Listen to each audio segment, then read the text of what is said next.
Hello विद्यार्थियों, जे example गुरु में आपका स्वागत है। ये वीडियो बहुत दिनों के बाद बन रही है। मैं पिछले दिनों बहुत व्यस्त था।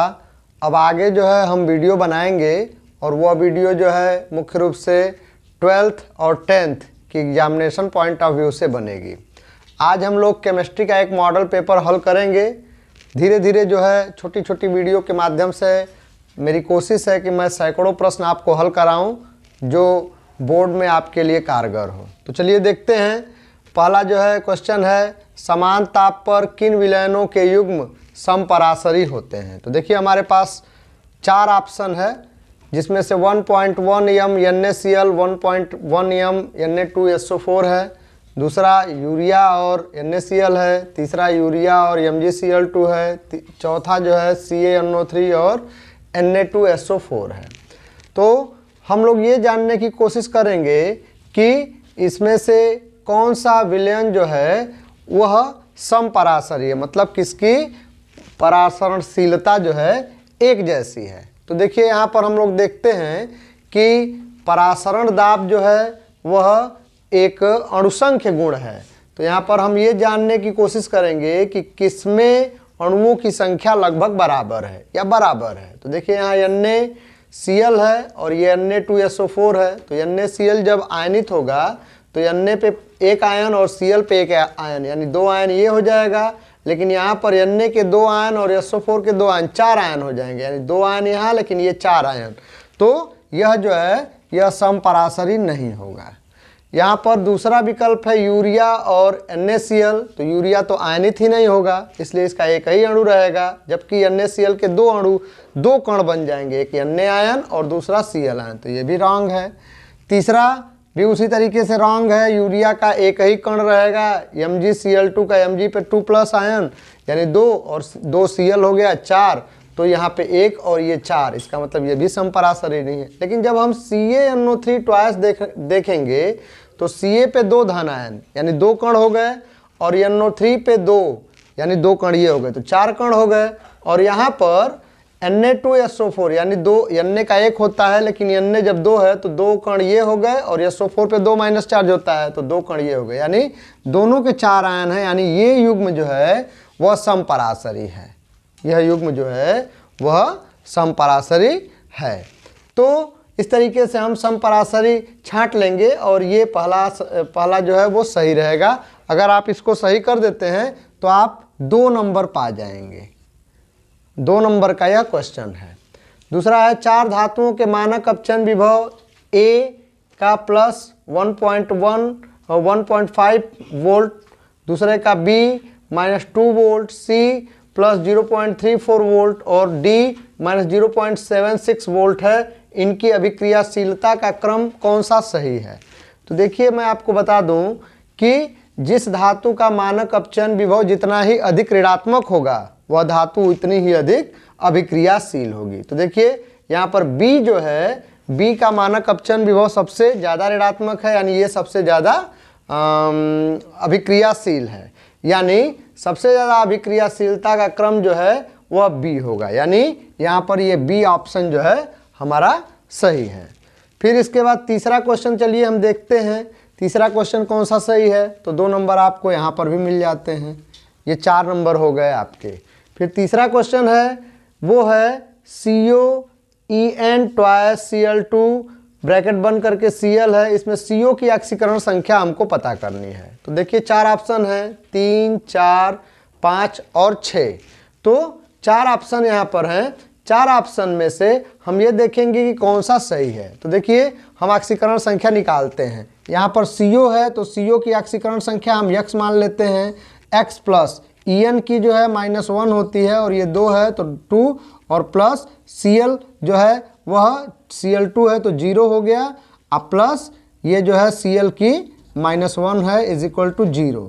तो X -3 is equal to 0, X is equal to +3, यानी यहाँ पर जो CO है इसकी ऑक्सीकरण संख्या 3 होगी, यानी ये फर्स्ट ऑप्शन सही है। तो इस तरीके से आप 3 क्वेश्चन देख लिए। 2-2 नंबर के अगर क्वेश्चन हो रहे हैं तो ये 6 नंबर का क्वेश्चन आपका सही हो जाएगा। तो जैसे ये है एग्जाम में आप लिखेंगे कैसे? एग्जाम में लिखने के लिए ये सही है, यहाँ पर लिखेंगे अतः विकल्प डी, और डी में क्या लिखा है वो लिख देंगे, वो लिखने के बाद लिखेंगे सही है। तो यहीं से एग्जामिनर आपको नंबर दे देगा। यहाँ पर भी आप लिखेंगे कि अतः विकल्प बी सही है, विकल्प बी में क्या लिखा है वो करके आप लिख देंगे तो वो आपको नंबर मिल जाएगा। ऐसे ही हम तीसरे क्वेश्चन में भी लिखेंगे तो ऐसे हमको नंबर मिल जाएगा। तो ऐसे ऐसे छोटे छोटे क्वेश्चन आएंगे जो कि ऑप्शनल होंगे, उनको आप ऐसे हल कर सकते हैं। हम धीरे धीरे बड़े क्वेश्चनों पे भी फोकस करेंगे और धीरे धीरे हम सभी जो है क्वेश्चनों को जानने की कोशिश करते हैं। अब देखिए एक दूसरा क्वेश्चन हम देखते हैं, वो भी 2 नंबर के लिए ही रहेगा, very short answer type question है।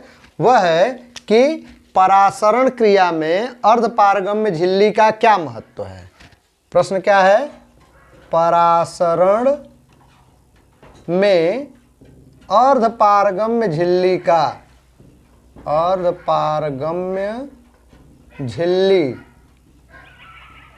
का क्या प्रयोग है? समझाइए।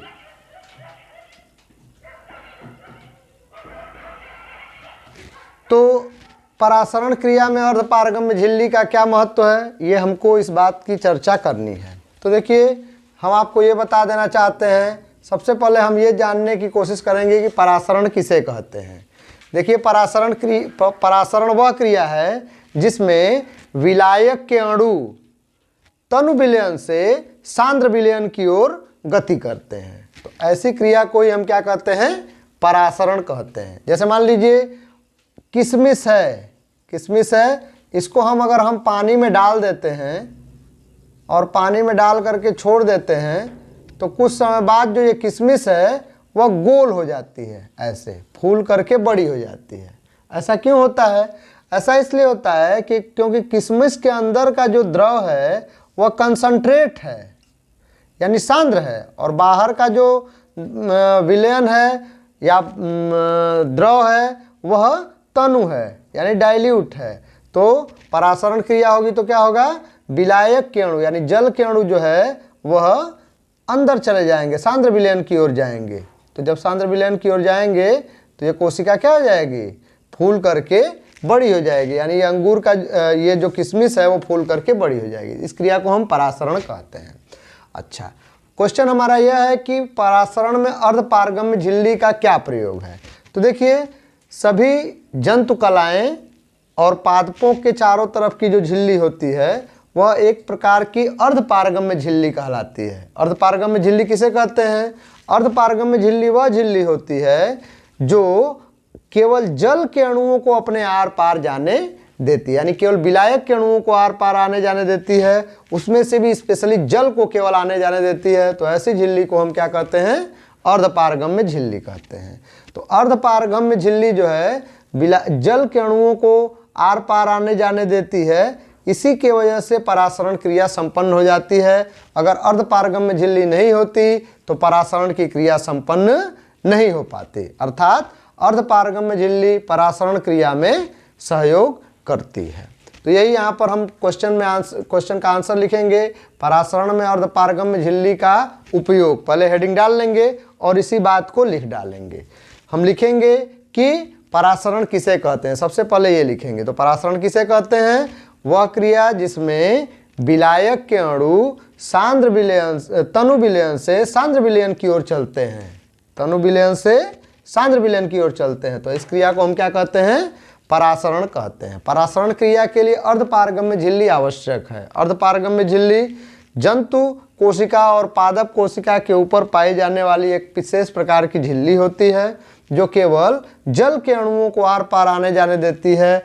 जल के अणुओं के आर पार आने जाने से ही परासरण क्रिया संपन्न होती है, अर्थात अर्धपारगम्य झिल्ली जो है वह परासरण के लिए अत्यंत आवश्यक है। यही हमको यहाँ पर समझाना था।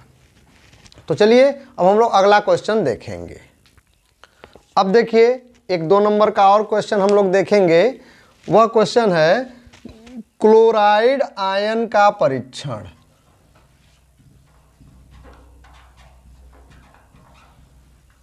यानी क्लोराइड आयन का आप परीक्षण कैसे करेंगे, कैसे टेस्ट करेंगे कि क्लोराइड आयन है।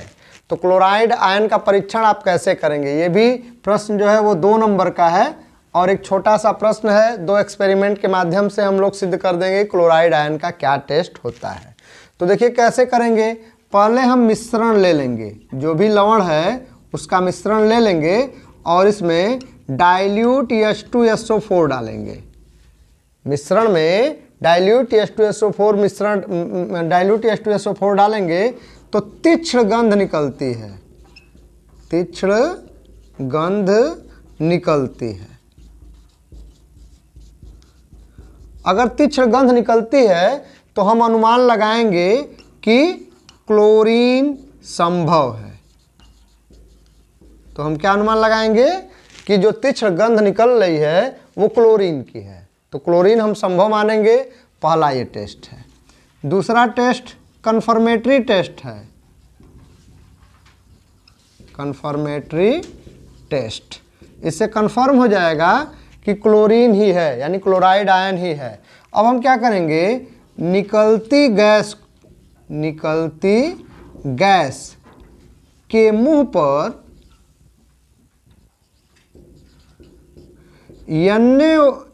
अमोनियम हाइड्रोक्साइड NH4OH से भीगी छड़ ले जाएंगे। ले जाने पर निकलती गैस के मुंह पर NH4OH से भीगी छड़ यानी अमोनियम हाइड्रोक्साइड से भीगी हुई छड़ ले जाने पर श्वेत धूम्र यानी सफेद धुआं निकलता है। तो अगर सफेद धुआं निकलता है तो क्लोरीन निश्चित। इसका अर्थ यह है कि क्लोरीन निश्चित तौर से निकल रही है, यानी इसमें क्लोराइड आयन इस मिश्रण में उपस्थित है। तो इस तरीके से 2 टेस्ट लिख करके हम क्लोराइड आयन का टेस्ट कर सकते हैं। अब देखिए एक इसके पीछे का लॉजिक आपको मैं बता दे रहा हूं। जैसे मान लीजिए हमको मिश्रण में कैल्शियम क्लोराइड मिला है, ठीक है। तो कैल्शियम क्लोराइड जो है इसमें जब H2SO4 हम डालेंगे तो H2SO4 जब हम डालेंगे तो उससे क्लोरीन गैस निकलेगी। क्लोरीन गैस जो निकलेगी उसी की तीक्ष्ण गंध होगी। अब यह क्लोरीन गैस जो है अमोनियम हाइड्रोक्साइड के संपर्क में आएगी तो नौसादर बना लेगी, NH4Cl बना लेगी। इसी का श्वेत धूम्र आपको दिखाई देगा। तो इस तरीके से यहाँ कंफर्म हो जाता है कि निकलने वाली जो गैस है वह क्लोरीन ही है। इस तरीके से बच्चों देखिए हम लोगों ने 10 नंबर का कर लिया है। इतने कम समय में हम लोगों ने 10 नंबर का क्वेश्चन कर लिया है। 3 ऑप्शनल क्वेश्चन और इसके बाद 2-2 नंबर के ये क्वेश्चन। तो कुल मिलाकर के कितने नंबर के क्वेश्चन हमारे हो गए, 10 नंबर के क्वेश्चन हो गए। ऐसे ही छोटे छोटे क्वेश्चन जो भी सन में आए हुए हैं, जो भी हैं, आप इनका सफलतापूर्वक और बहुत ही शांत मन से आप इनका अध्ययन करिए। इनमें से ज़्यादातर क्वेश्चन जो है आपके बोर्ड के एग्जाम में फंसने की संभावना है। ऐसे ही हम बहुत सारी वीडियो धीरे धीरे बनाएंगे। एक एक दिन में कई कई वीडियो हम अपलोड करेंगे, जिससे जो है आपकी तैयारी आसानी से हो जाए। अंत में मैं आशा करता हूं कि आप मेरे चैनल JJ एग्जाम्पल गुरु को सब्सक्राइब करेंगे, इसे लाइक और शेयर करेंगे। मेरे वीडियो को देखने के लिए, इतना प्यार देने के लिए धन्यवाद।